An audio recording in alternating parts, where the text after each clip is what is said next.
Word is Marjorie Taylor Greene, also known in my book as an accurate illustration of what an escapee from a mental asylum might look and behave like,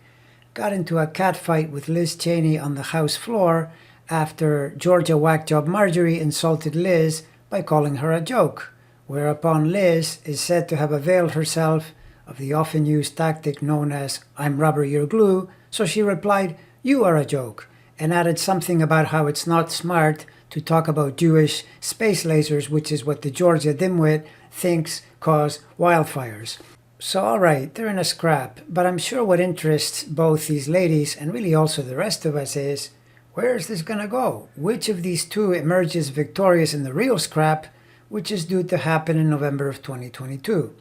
And on that, I'm betting that professional wrestler lookalike Marjorie probably thinks she has the upper hand, the higher ground, the best chance to prevail, since she has been raising lots of money through the constant stream of insane conspiracy theories she throws at her mostly witless supporters, while poor Liz is currently polling very low in Wyoming. So let's take a look at the charts. Regrettably, no known birth time for either, so as to establish a little more certainty, but I have to say, I'm struck by the fact that while it may currently look bleak and grim for Liz on account of transiting Saturn, especially this month in its station, opposing her Sun and Mercury, but really this whole year because Saturn has effectively been working these degrees since January. But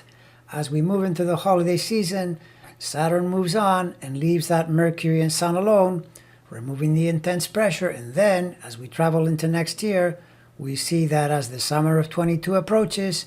Jupiter is in a trine to Cheney's Sun and Mercury, which is just about as auspiciously perfect a cycle as you would wish for in a year when you're seeking re-election, or for that matter, any kind of public judgment or endorsement. And though once these degrees are reached in early summer and into the July period, the aspect is operational at the time of the election in November, and therefore very helpful on a fine-tuned level by voting time, Jupiter has backtracked to the very late Pisces degrees to make a station. But as it turns out, that is also very good because it conjoins her Saturn, a planet it is in good elemental connection to at birth by being in the same element, water, and therefore making a trine. Meanwhile, the brutish Georgia Rube, who is very fond of brandishing assault weapons to make her point, is staring down the barrel of a 2022 Pluto transit that completes a grand cross by challenging her natal T-square formed by Venus, Uranus, and Mars, even while making a quincunx to natal Mercury and another possible quincunx to her natal moon.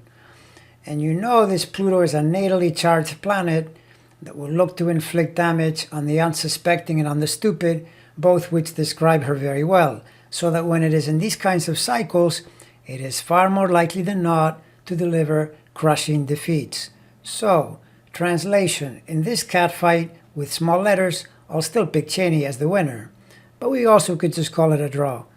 But on the 2022 catfight in capital letters, I am definitely going with Liz.